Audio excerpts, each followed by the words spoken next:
Hello friends, welcome back to my channel Gyan Shankar. तो friends, ये मेरा मॉक टेस्ट सीरीज चल रही है। इससे पहले मैं भी अपने चैनल पे मॉक टेस्ट सीरीज के क्वेश्चन डाल चुकी हूँ। अगर आपने उसे नहीं देखा तो प्लीज़ जाके देख लीजिए। आज मैं 50 क्वेश्चन का टेस्ट लेने वाली हूँ। और अगर आप पॉलिटिकल साइंस के स्टूडेंट हैं तो ये क्लास तो आपके लिए काफ़ी हेल्पफुल है। इसके अलावा आपको मेरे चैनल पे काफ़ी सारे कंटेंट मिलेंगे जो एग्ज़ाम ओरिएंटेड है। जैसे मैंने कंपरेटिव पॉलिटिक्स की क्लासेस ली है, साथ में उसके एमसीक्यू भी करा रही हूँ। इसके अलावा 1000 क्वेश्चन सीरीज मेरी चैनल पे अपलोड कर रखा है जो यूजीसी नेट के प्रीवियस ईयर के क्वेश्चन हैं। साथ में पॉलिटिकल थ्योरी की भी क्लासेस है। आप प्लीज़ जाके ज़रूर देखिए, एक बार चैनल पे विजिट कीजिए। प्लेलिस्ट बनी हुई है। तो आज का क्लास स्टार्ट करते हैं। और हाँ फ्रेंड्स, किसी वजह से ये चैनल आपको हेल्पफुल लग रहा है तो आप प्लीज़ मेरे चैनल को सब्सक्राइब कीजिए, मेरे वीडियो को लाइक कीजिए, अपने फ्रेंड में शेयर कीजिए। तो आज का क्लास, आज हम 50 क्वेश्चन का टेस्ट रख लेते हैं।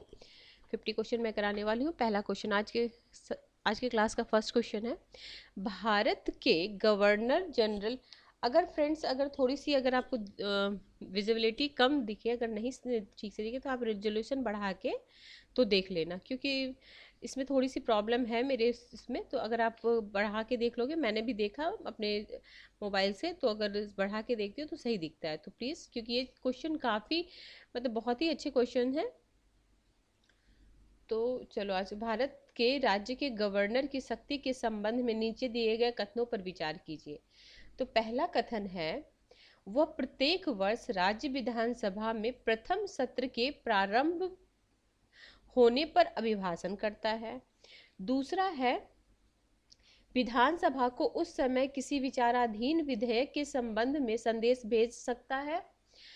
तीसरा है, वह राज्य की विधानसभा को आहूत कर सकता है, उसका सत्रावसान कर सकता है और विघटन कर सकता है। चौथा है, वह राज्य के राज्यपाल की शक्ति में कमी करने के विधेयक को स्वीकृति दे सकता है। तो क्वेश्चन नंबर 50 का आप लोगों ने क्या आंसर सोचा? देखो, पहला ऑप्शन है 1 4, दूसरा ऑप्शन है 3 4, तीसरा ऑप्शन है 1 2 और चौथा ऑप्शन है 1 2 और 4। तो क्वेश्चन नंबर 50 का, ये क्वेश्चन नंबर 50 यानी हमारे सीरीज का फर्स्ट क्वेश्चन है। तो इसका आंसर हो जाएगा ऑप्शन नंबर डी।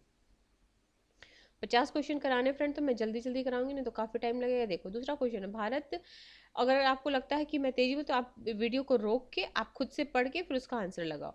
भारत में राज्य के मुख्यमंत्री के संबंध में नीचे दिए गए कथनों पर विचार कीजिए। वह राज्य के गवर्नर द्वारा नियुक्त होता है या होती है। वह किसी मंत्रिपरिषद सामूहिक रूप से गवर्नर के प्रति उत्तरदायी होता है। उसे राज्य के प्रशासन एवं विधायी प्रस्तावों संबंधी मंत्रिपरिषद के सभी विनिश्चय गवर्नर को आवश्यक संसूचित करने चाहिए। यदि राज्य का राज्यपाल चाहे तो कोई ऐसा विषय जिस पर मंत्री के निर्णय लिया है और जिस पर मंत्रिपरिषद ने विचार नहीं किया, उसे मुख्यमंत्री मंत्रिपरिषद के परामर्श प्रस्तुत कर सकता है। तो इसका कौन सा आंसर होगा? 1 2 3 4, या केवल 4, या 1 3 4, या 1 3। तो इस क्वेश्चन का आंसर होगा आपका question option number C. Option number C क्या है? ये वाला। ये सिर्फ नहीं होगा, क्योंकि ये सामूहिक रूप से मंत्री गवर्नर के प्रति नहीं उत्तरदायी होता है, सामूहिक रूप से विधानसभा के प्रति उत्तरदायी होता है। वह मंत्री पर सामूहिक रूप से निचले सदन के प्रति उत्तरदायी होता है, इसके गवर्नर। ये सिर्फ आप इसको एलिमिनेट कर देते तो भी आंसर आ जाता है। इस तरह के क्वेश्चन में आपको बस यही समझना चाहिए कि क्या नहीं होगा, एलिमिनेशन मेथड आपको अपनाना चाहिए। अगला क्वेश्चन है आज के क्लास का तीसरा क्वेश्चन, भारत में राज्य की अधिवक्ता के संबंध में नीचे दिए गए कथनों पर विचार कीजिए। उसकी नियुक्ति भारत के राष्ट्रपति के द्वारा होती है। वह राज्य विधानसभा की कार्रवाई में भाग ले सकता है। उसका वेतन राज्य की संचित निधि में देय होगा। वह राज्य सरकार की विधि संबंधी विषयों पर सलाह देगा या देगी, जो भी है। तो इसका है option number A 2 4, option number B 3, option number 3 1, option number D 1 2 3 4। तो इस क्वेश्चन का सही जवाब होगा फ्रेंड्स ऑप्शन नंबर ए 2 और 4। 2 क्या है? वह राज्य विधानसभा की कार्यवाही में भाग ले सकता है, और 4 होगा, वह राज्यसभा की विधि संबंधी विषय पर सलाह दे सकता है। तो 2 और 4 ऑप्शन नंबर ए। अब इस पार्टी, जो सारी पार्टियां उसके गठन के बारे में दिया गया है कि कब कब गठन हुआ है। ठीक है, तो पहला है स्वतंत्रता पार्टी, दूसरा है हिंदू महासभा, तीसरा है पार्टी से रिलेटेड ये भी क्वेश्चन आते हैं कब पार्टी का गठन हुआ या इसके जो संस्थापक है वो कौन है, पार्टी का चिन्ह क्या था, ये सब भी क्वेश्चन आते हैं फ्रेंड। तो पार्टी से रिलेटेड आप अगर कैसे मतलब गूगल पे सर्च करके आप उसका शॉर्ट नोट्स बना लो।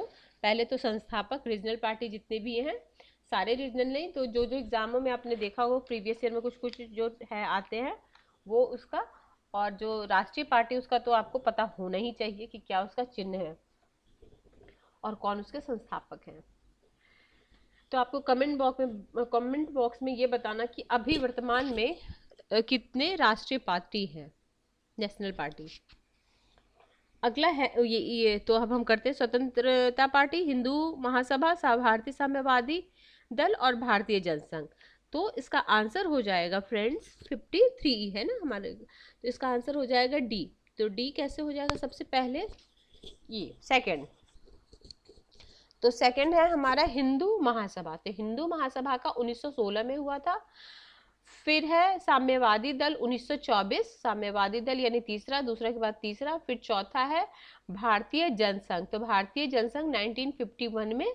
फिर सबसे लास्ट में स्वतंत्रता पार्टी, स्वतंत्रता पार्टी कब हुई है, 1949 में। ठीक है, अगला क्वेश्चन, नीचे दिए गए अभिजन के दो स्थूल प्रकार पर विचार कीजिए। संगठित और निर्देशित करने वाले अभिजन जो मूर्त लक्ष्य और कार्यक्रमों के संबंध में व्यवहार करते हैं, और दूसरा है अनौपचारिक संगठन और विस्तृत अभिजन जो नैतिक और आध्यात्मिक समस्याओं के संबंध में व्यवहार करते हैं। तो निम्न में से किसने अभिजन की इन दो स्थूल प्रकार के को वर्गीकृत किया, मतलब ये दो प्रकार के किसने वर्गीकृत किया। पहला है एल्फ्रेड पेरेटो, दूसरा कार्ल मैनहीम, तीसरा है मोस्का और चौथा है रॉबर्ट मिचेल्स। तो अब क्वेश्चन नंबर इसका क्या होगा आंसर, सी मोस्का। मोस्का ने दो तरह के किया था ना। मैंने अब ये आपको पॉलिटिकल कंपैरेटिव पॉलिटिक्स की क्लास आप देखे होगे, तो मैंने ये शक्ति संरचना वाला जो टॉपिक है उसमें मैंने अभिजन वर्ग के सारे जो थिंकर्स हैं उनके बारे में पढ़ाया। प्लीज जाके सर्च करना, वो प्लेलिस्ट बनी हुई है ना जो कंपैरेटिव पॉलिटिक्स, उसमें आपको मिल जाएगा। अगला है निम्नलिखित में कौन सा मैक्स वेबर के प्राधिकार के त्रिवर्गीकरण में सम्मिलित नहीं। उन्होंने तीन वर्गीकृत किया था ना प्राधिकार को, तो देखो करिश्माई, नैतिक, परंपरागत और विधिक। तो इसमें कौन सा नहीं है, तो नैतिक नहीं। उन्होंने तीन प्रकार का किया था। पहले तो करिश्माई, जैसे अभी देखो मोदी में कैसा क्या है, व्यक्तित्व ही है, मतलब उनके नाम से होता है, जैसे जवाहरलाल नेहरू थे, इंदिरा गांधी थी। विधिक है तो उसमें सबसे ज्यादा उन्होंने विधिक को अच्छा माना है, विधिक, युक्ति युक्त। तो तीन याद रखना क्या क्या दिए हैं, परंपरागत, विधि, करिश्माई और विधिगत। अगला है कॉलम 1 कॉलम 2 को मिलाना है, ये आयोग है और इसके विषय है। तो के संथानम आयोग, शाह आयोग, MSR आयोग, बोहरा आयोग। तो इसका हम मैच करेंगे, इसका आंसर हो जाएगा फ्रेंड्स ए। तो हम मैच करते हैं ए में थ्री, तो संथानम है हमारा भ्रष्टाचार रोकने के लिए, यहाँ ए हो जाएगा, ये ए।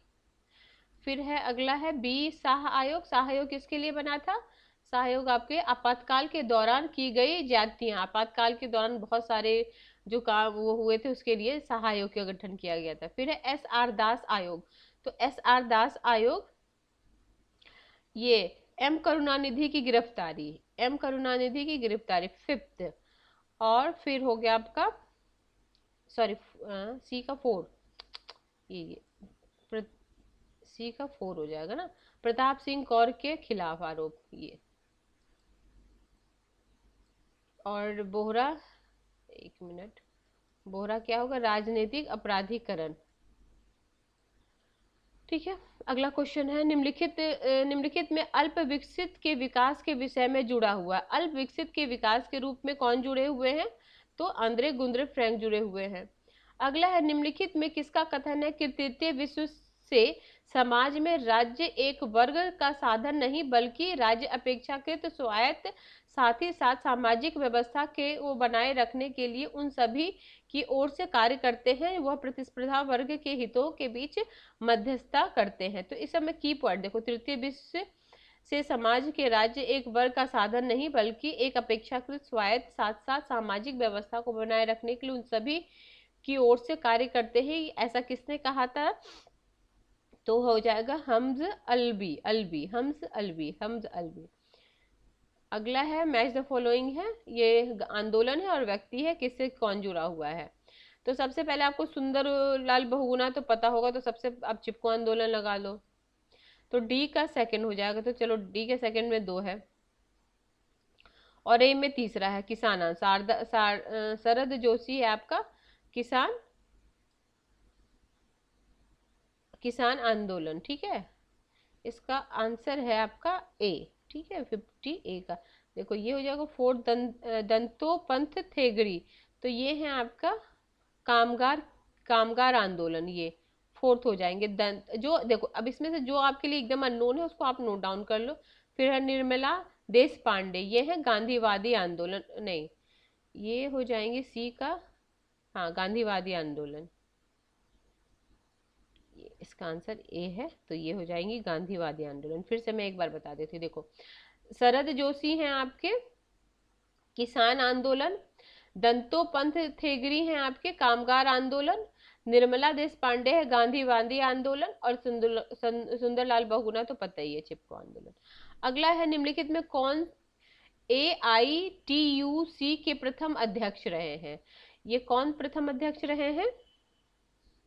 तो लाला लाजपत राय इसके प्रथम अध्यक्ष। ये भी वेरी वेरी इंपॉर्टेंट क्वेश्चन। अगर आप यूपी पीजीटी या टीजीटी, खासकर तो पीजीटी में बताऊंगी उसके एस्पायरेंट है, तो ये क्वेश्चन, ये जो प्रैक्टिस सेट आपके लिए काफी हेल्पफुल रहने वाला है। निम्नलिखित में कौन सी परिस्थितिकीय नारीवाद से जुड़ी हुई हैं? तो परिस्थितिकीय नारीवाद से जुड़ी हुई हैं, ये आपको यूजीसी नेट में भी क्वेश्चन आया है। कब आया था? 2018, नहीं 18 या 19 में आया, मुझे एग्जैक्ट तो नहीं पता, लेकिन 18-19 में आया है। सेम यही क्वेश्चन उठा के दे दिया गया था। निम्नलिखित में कौन सा एक अभियुगम जो हैंस जेमरगंथाव द्वारा प्रस्थापित नहीं है? ये जो है हंस जमरगंथाव द्वारा स्थापित नहीं है, तो पहला ऑप्शन है यथार्थ, वो उन्होंने यथार्थवादी सिद्धांत दिया था। तो यथार्थवादी सिद्धांत की मास्टर कुंजी हित की संकल्पना है, जिसे शक्ति के रूप में परिभाषित किया जाता है। बिल्कुल सही बात, उन्हें हित की बात की, उन्होंने शक्ति की बात की, उनके की पॉइंट ये हित और शक्ति, शक्ति तो उनकी एकदम। फिर अंतरराष्ट्रीय राजनीति में राज्य प्रदान करता है, बिल्कुल। शक्ति व्यक्ति का दूसरे के मन और क्रियाकलाप पर नियंत्रण रखता है, बिल्कुल सही बात है। राष्ट्र अपने नागरिक और केवल अपने ही नागरिकों के अच्छे जीवन में अभिवृद्धि करने के लिए शक्ति का प्रयोग करते हैं। नहीं तो ऑप्शन डी उनसे रिलेटेड नहीं है, आप ये लगा लेना, ये डी वाला ऑप्शन। अंतरराष्ट्रीय संबंधों में यथार्थवादी सिद्धांत की 3 मान्यताएं हैं। अंतरराष्ट्रीय संबंध में यथार्थवादी सिद्धांत की 3 मान्यताएं हैं। तो 3 आधारभूत मान्यता निम्नलिखित में कौन सी मान्यता नहीं है? तो देखो इसमें सिर्फ ये मत देखना कि क्या आंसर है, नहीं है, क्या है वो भी आपको ध्यान, क्योंकि अगले कहीं क्वेश्चन मॉडिफाई करके पूछे इनमें से कौन सा है 1 2 3 1 2 3 4। तो देखो राजनेता अपने राष्ट्रीय हितों की आकांक्षा करता है और उसे आगे बढ़ाता है, बिल्कुल सही बात है। आगे राष्ट्रीय हितों के लक्ष्य को पूरा करने में राजनेता नैतिक सिद्धांतों को ध्यान में रखते हैं। तो ऐसा है कि नैतिक सिद्धांत को ही सिर्फ ध्यान में रखेंगे तो राष्ट्रीय हित हो सकता है? इसको आप डाउट पे रखो, ठीक है। जैसे आप ये 4 ऑप्शन पढ़ते हो ना, तो देखो मैं आपको आंसर निकालने की, अगर आपको एग्जाम में नहीं भी आता है तो आप कैसे आंसर निकालोगे? ये थोड़ा लगता है नैतिकता ही पे सिर्फ होगा, ऐसा तो होगा नहीं। राष्ट्रीय हित अनैतिक भी करके हम अपनी राष्ट्रीय हित कर सकते हैं, ठीक है। फिर प्रत्येक राज्य का राष्ट्रीय हित उसके प्रभाव को विस्तार में निहित है, बिल्कुल सही बात है। राज्य अपने हितों के संरक्षण संवर्धन के लिए अपनी शक्ति अथवा प्रभाव का प्रयोग करता है, तो बिल्कुल। तो आपको तीनों नहीं लग रहा है? जैसे ये नैतिकता की सिर्फ बात करें तो नैतिकता की सिर्फ, तो ऑप्शन बी नहीं होगा, बाकी ये तीनों होगा। अगला है 64 क्वेश्चन। निम्नलिखित में कौन मैटन का प्लान के सामान्य प्रणाली उपागम के शक्ति संतुलन मॉडल का कार्य संचालक सिद्धांत नहीं है?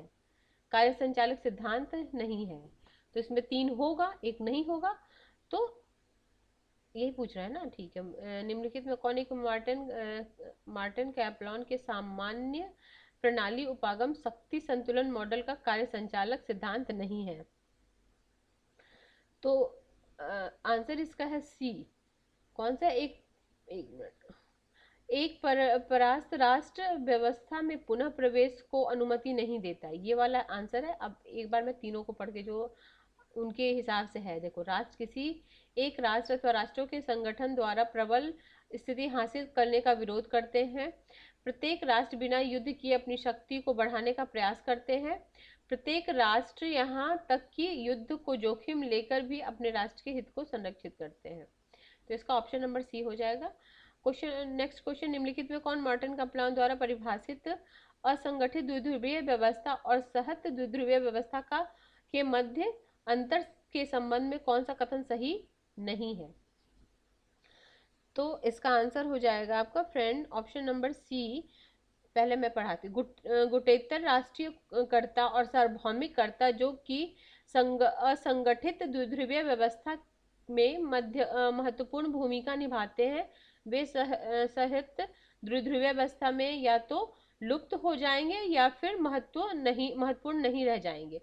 दूसरा है गुटेतर राष्ट्रीयकर्ता और सार्वभौमिककर्ता जो कि असंगठित द्विध्रुवीय व्यवस्था के सारभूत अंग है, सहस्त्र द्विध्रुवीय व्यवस्था में पूर्णतः लुप्त हो जाएंगे। सहस्त्र द्विध्रुवीय व्यवस्था में केवल गुटेतर राष्ट्रीयकर्ता या तो लुप्त हो जाएंगे या महत्वपूर्ण नहीं रह जाएंगे। अगला है केवल सार्वभौमिककर्ता या तो लुप्त हो जाएंगे या महत्वहीन भूमिका निभाएंगे। तो इसका हो जाएगा ऑप्शन नंबर सी। अगला है निर्णय निर्माण उपागम हेराल्ड स्प्राउट तथा मार्गरेट स्प्राउट द्वारा अपनाई गई प्रणाली है। कौन सा? निर्णय निर्माण उपागम। तो इसका हो जाए, पहला ऑप्शन है व्यक्ति और पर्यावरण कारकों में बराबर बल देती है, पर्यावरणीय कारकों पर ज्यादा बल देती है, व्यक्तित्व कारकों पर ज्यादा बल देती है, व्यक्तित्व और पर्यावरण कारकों पर कोई बल नहीं देती। तो इसका आंसर हो जाएगा फ्रेंड्स आपका ऑप्शन नंबर बी, ये पर्यावरण कारकों पर ज्यादा बल देती है। अगला है निम्नलिखित में कौन रिचर्ड स्नाइडर द्वारा दी गई निर्णय निर्माण की 3 प्रमुख विशेषताओं में से नहीं है? तो क्या नहीं है? प्रतियोगिता का क्षेत्र, संप्रेषण की सूचना, वाद, अभिप्रेरणा। तो इसका आंसर हो जाएगा ऑप्शन नंबर वाद नहीं है। अगला क्वेश्चन है प्रत्येक राष्ट्र हमेशा अनिश्चित रहता है कि दूसरा राष्ट्र तर्कमूलक व्यवहार करेगा या असंगत व्यवहार करेगा।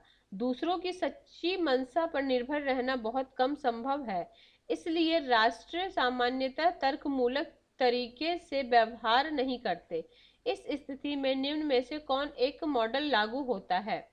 तो पहला है शून्य योग्य मॉडल, एन पियर्सन शून्य योग्यता खेल, चूजा खेल, बंदी की द्विधापति।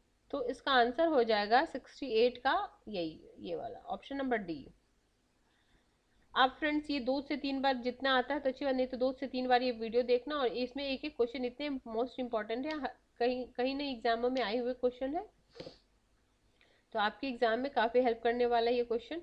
निम्नलिखित में कौन से अंतर्राष्ट्रीय संबंध में राज्य के केंद्रीय महत्व पर सहमत नहीं है? कौन सा अंतर्राष्ट्रीय संबंध जो केंद्रीय महत्व पर संबंध नहीं है? तो है बहुलवादी, यथार्थवादी, नव यथार्थवादी, संरचनात्मक यथार्थवादी। तो इसका हो जाएगा ऑप्शन नंबर ए।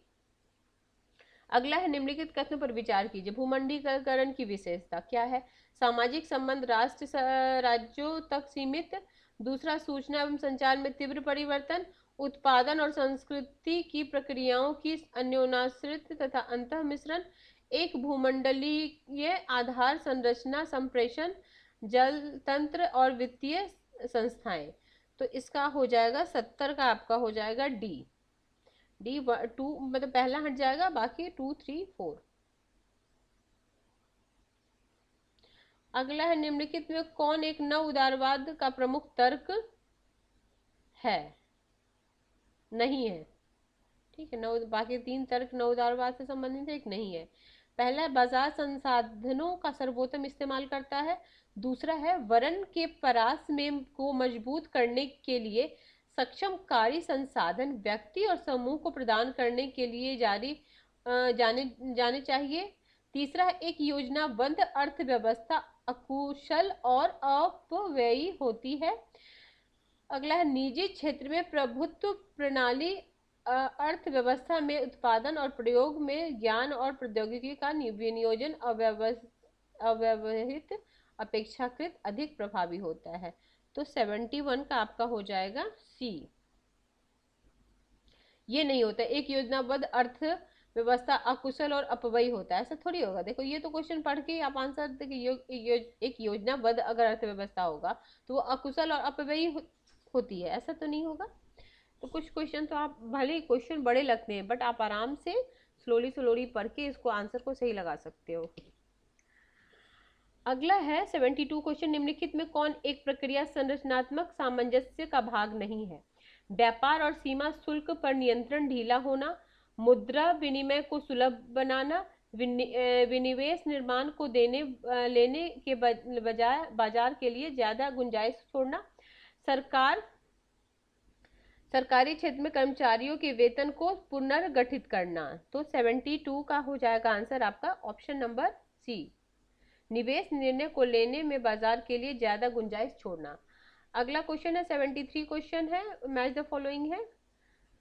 निर्णय निर्माण, खेल सिद्धांत, यथार्थवादी सिद्धांत, व्यवस्था सिद्धांत। अब इसमें से जो सबसे आता है तो देखो आपको पता है यथार्थवादी से कौन जुड़े हुए हैं, तो ये सी का आपका सबसे पहले हो जाएगा 4, है ना, 4 हो जाएगा। यथार्थवादी कौन? हंस जे मॉर्गन था, वो 4। तो सी से 4 यानी 2 ऑप्शन में हमें ढूंढना है। ये क्या नाम 73 क्वेश्चन 73 का आंसर हो जाएगा आपका ऑप्शन ए, निर्णय निर्माण है जॉन बर्टन, खेल सिद्धांत है आप वो ये मार्टिन सुबिक, और व्यवस्था तभी कैप्लान का हम पढ़े ही थे ऊपर। ऑप्शन नंबर ए 74 क्वेश्चन, निम्नलिखित कथनों पर विचार कीजिए। आर्थिक मुद्दे राजनीतिक अर्थ यथार्थ के संदर्भ में ही समझे जा सकते हैं। दूसरा है संसाधन स्वामित्व, शक्ति और वितरण के राजनीतिकरण प्रश्न विकास की प्रक्रिया को निर्धारित करते हैं। उत्पादन और वितरण घनिष्ठ रूप से संबंधित हैं। इनमें से 1960 से 70 के दशक के राजनीतिक अर्थव्यवस्था उपागम में अंतर्निहित था। कौन सा अंतर्निहित था? तो ऑप्शन नंबर डी 1 2 3। तो 1 2 3 तीनों है इसके अंतर्गत। अगला है सरकार का प्रथम व्यवस्थित वर्गीकरण किसने किया? ये तो आपके लिए बहुत ही इजी क्वेश्चन है अगर आप मेरे क्लास अगर ऐसे भी आप, क्योंकि सबसे पहले इन्होंने ही तुलनात्मक न्याय स्टार्ट किया था। सबसे पहले 158 संविधानों का अध्ययन किया था अरस्तु। सामाजिक पूंजी की संकल्पना सबसे पहले किसने किया था? तो ऑप्शन ए है ये क्या नाम है बी एस नैपॉल, ऑप्शन बी है रॉबर्ट पुटनम, ऑप्शन सी है सैमुअल हंटिंगटन, ऑप्शन डी है एडवर्ड सैंड। तो इसका आंसर हो जाएगा आपका ऑप्शन नंबर बी। क्या सामाजिक पूंजी की संकल्पना सबसे पहले किसने की थी? रॉबर्ट पुटनम ने की थी। मैक्स वेबर का कार्य संकेंद्रित है। मैक्स वेबर किस पे कार्य संकेंद्रित है? राज्यों के संविधान पर, विधिक संरचना पर, सरकार की वैधता पर, कि सरकार के प्रकार पर। तो इनका है सरकार की वैधता पर, ऑप्शन नंबर सी। 78 क्वेश्चन है, निम्नलिखित में कौन यूएसए और भारत संघ की राज्य पद्धति की समान विशेषता नहीं है? ठीक है। केंद्र और राज्य के बीच शक्तियों का वितरण, सर्वोच्च न्यायालय का अस्तित्व, न्यायिक संगठन के 2 समुच्चय, लिखित संविधान। तो ये क्या हो जाएगा इसका आंसर? ऑप्शन नंबर सी, न्यायिक संगठन के 2 समुच्चय। ये नहीं है ना वहां पे, यहाँ तो एकीकृत न्यायपालिका है ना, ये सर्वोच्च, यहाँ सर्वोच्च न्यायालय है। निम्नलिखित में कौन सा एक कथन सही है? थोड़ा दिख नहीं रहा होगा फ्रेंड, मेरी बातें सुनो आप। देखो, फ्रांस के संविधान के अनुसार मंत्रिमंडल राष्ट्रपति, प्रधानमंत्री एवं अन्य मंत्रियों से मिलकर बनता है। दूसरा, फ्रांस का राष्ट्रपति राष्ट्र की नीतियों निर्धारित करता है और संसद के प्रति उत्तरदायी है। फ्रांस का राष्ट्रपति मंत्रिपरिषद की बैठक की अध्यक्षता करता है, लेकिन प्रधानमंत्री राष्ट्र की नीतियों के लिए उत्तरदायी है। डी है, फ्रांस के प्रधानमंत्री ने तो मंत्रिमंडल के गठन का निर्धारण अपेक्षाकृत और न कि उसकी बैठक की अध्यक्षता करता है। तो ये 79 का आंसर हो जाएगा ऑप्शन नंबर सी। 80 क्वेश्चन है, जर्मन के चांसलर निर्वाचित होते कैसे निर्वाचित हैं? जनता द्वारा प्रत्यक्ष रूप से, स्लॉट द्वारा, बुदे टाग द्वारा, दोनों सदों के द्वारा। तो 80 क्वेश्चन का आंसर हो जाएगा ऑप्शन नंबर सी, बुदेस्टाग द्वारा, प्रतिनिधि सदन जिसको बोलते हैं। ठीक है, जर्मन के चांसलर। 81 क्वेश्चन निम्नलिखित कौन सा कथन चीन के संदर्भ में सही नहीं है? सांस्कृतिक क्रांति सफल नहीं हुई। चीन का साम्यवादी दल प्रजातंत्र केंद्रित का आधार पर संगठित है। चीन संविधान एक रूपीय न्यायिक व्यवस्था प्रदान करता है। चीन में माओ ने नवीन प्रजातंत्र के विचार को व्यवहार में लाया। तो 81 का आंसर हो जाएगा ऑप्शन नंबर ए। ये सफल रहा था, ये पूछ रहा था, सफल नहीं रहा था ये। ठीक है, ऑप्शन नंबर ए इसका सही आंसर हो जाएगा। प्रजातंत्र इसलिए वांछनीय है क्योंकि इसमें सकल संतुष्टि शासन की अन्य प्रणालियों की अपेक्षा बेहतर समाहित है। यह तर्क किसका है? तो यह तर्क आपका उपयोगितावादी का है।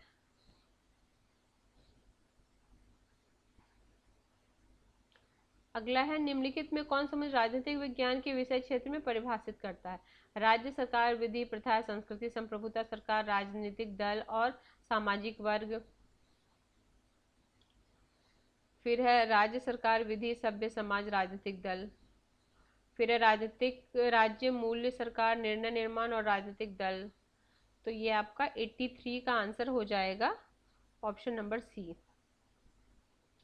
अब ये वाला देखो, दर्शन, समाजशास्त्र, अर्थशास्त्र और राजनीतिक शास्त्र। तो कैसे ये तो, अब देखो दर्शन क्या है? दर्शन मन की बात करता है, तो ये हो जाएगा मन की बात, यानी ए में 2, ए में 2। और समाजशास्त्र की स्तरीकरण, किस समाज का कैसे कैसे स्तरीकरण। अर्थशास्त्र क्या हो जाएगा? और सी का हो जाएगा आपका व्यापार। और राजनीतिक विज्ञान शक्ति। ठीक है, तो आसान क्वेश्चन था। आगे है रजनी कोठारी, भीखू पारेख, इकबाल नारायण और पार्थ चटर्जी। तो ये 85 क्वेश्चन का आंसर आपको मैच करना है। मैच ये होगा, देखो पहला का सेकंड। रजनी कोठारी हैं भारत में दलीय व्यवस्था, भीखू पारेख हैं बहुसंस्कृतिवादी, इकबाल नारायण हैं आपके भारत में राज्यों की राजनीतिक, और पांच दिए भारतीय राष्ट्रवाद। ठीक है, ये उसका डी। आगे 86 को, निम्नलिखित राजनीतिक विज्ञान में व्यवहारवाद एक प्रवृत्ति थी जिसमें राजनीतिक विज्ञान के मानव प्रकृति पर आधारित किया, राजनीतिक विज्ञान को प्राकृतिक विज्ञान में बदलने का प्रयास किया। फिर है शक्ति की अवधारणा को प्रक्रिया की अवधारणा के लिए अस्वीकार किया, व्याख्या को प्रतिमानों के रूप में प्रतिस्थापित किया। तो ये हो जाएगा आपका क्या है, 86 का आंसर हो जाएगा आपका ऑप्शन नंबर बी। ये राजनीतिक विज्ञान को प्राकृतिक विज्ञान में बदलने का प्रयास कौन करते हैं? राजनीतिक विज्ञान में व्यवहार एक प्रवृत्ति थी, ये वाला। अगला, निम्नलिखित में कौन सा राजनीतिक विज्ञान के अध्ययन का परंपरागत उपागम नहीं है? परंपरागत उपागम नहीं है, बाकी सब परंपरागत उपागम होगा, एक नहीं है। तो ये है अनुरूपण, ये नहीं है। बाकी तुलनात्मक, इतिहास लेखन, विधिक संस्थावाद। आगे है मैं राज्य हूँ, तो ये पता ही सबको, लुई, मैं ही राज्य हूँ, मैं राज्य हूँ। राज्य व्यक्ति से पहले है। राज्य पृथ्वी पर विश्व, तो इसमें क्या देखो, पृथ्वी पर अवतरण की बात कौन बोलते हैं? हीगल बोलते हैं। तो सी का आप सबसे पहले 4 लगा लो, सी का 4।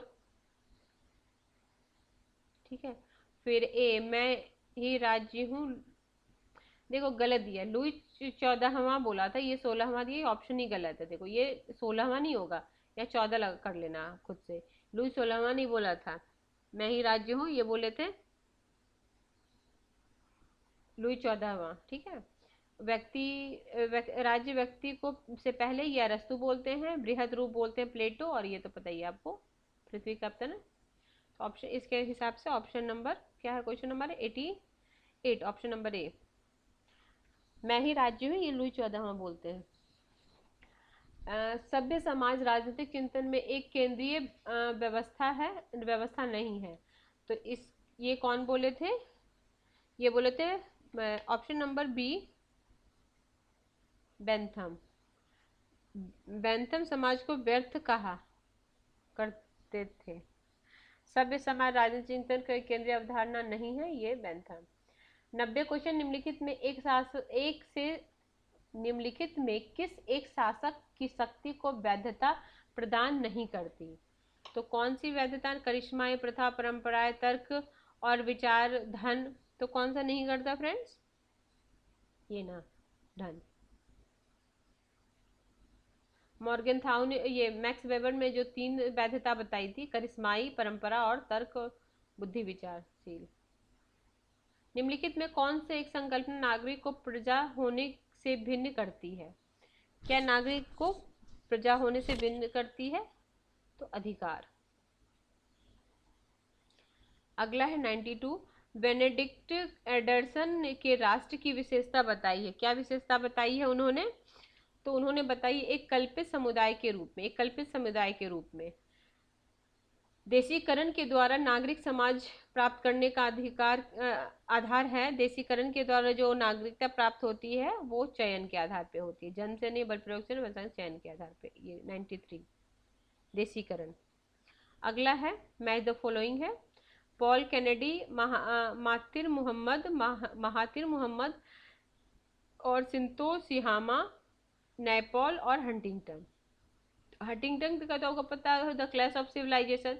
तो आप डी में फर्स्ट लगाओ, डी में फर्स्ट 2 में है, ठीक है। तो यानी बी और सी में ही कोई आंसर होगा, ठीक है। आंसर तो बी है, मैं लगा देती हूँ। पॉल कैनेडी का हो जाएगा ये, rise and fall of great powers. ये ए का है 4, बी का है 3, एन एशिया दैट कैन से। ये बी का 3rd, मिटा रही तो पढ़ ही नहीं पा रहे। ऑप्शन नंबर ये देखो, ए का 4 हो गया, बी का हो जाएगा 3, an Asia that can say no, ठीक है। फिर है नाइपॉल का हो जाएगा, आपका बियॉन्ड बिलीव, और इनका ये हो जाएगा पता ही है। 95 है, निम्नलिखित में किसने टी.एच. ग्रीन के राज्य विषयक विचारों की व्याख्या की है? मानव स्वतंत्रता चाहता है, स्वतंत्रता के लिए अधिकार आवश्यक है तथा अधिकार राज्य की मांग करता है। तो कितनी बार आपने इस क्वेश्चन को देख लिया, अगर आप सही में प्रीवियस ईयर क्वेश्चन लगाते तो ये बारकर बोलते हैं, ठीक है। अगर बारकर नहीं हो ऑप्शन में, ग्रीन हो तो ग्रीन लगा देना, ठीक है। निम्नलिखित को भूमंडलीकरण करने के संबंध में निम्न पर विचार कीजिए। ये 96 का हो जाएगा आपका ऑप्शन, ये अनुवंशिक प्रौद्योगिकी, सूचना संप्रेषण के नए तरीके, नए वित्तीय संस्थाओं का उदय, भूमंडलीकरण, सब समाज का विकास। तो ये हो जाएगा 96 का ऑप्शन नंबर 4, डी आंसर।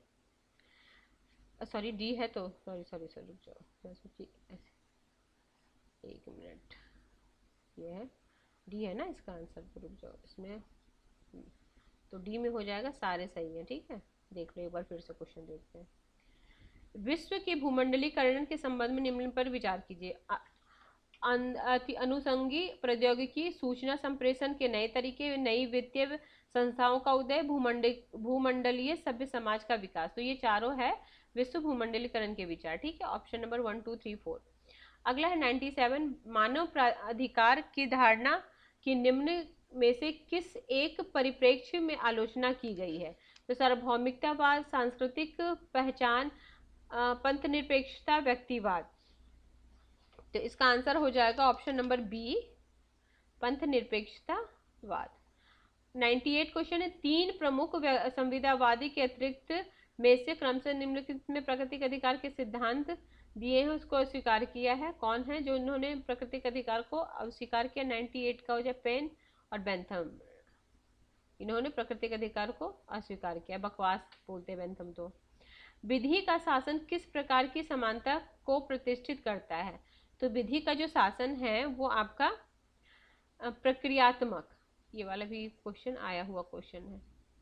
विधि का जो शासन है किस प्रकार की समानता को प्रतिस्थापित करता है? तो प्रक्रियात्मक, प्रोसेसुअल।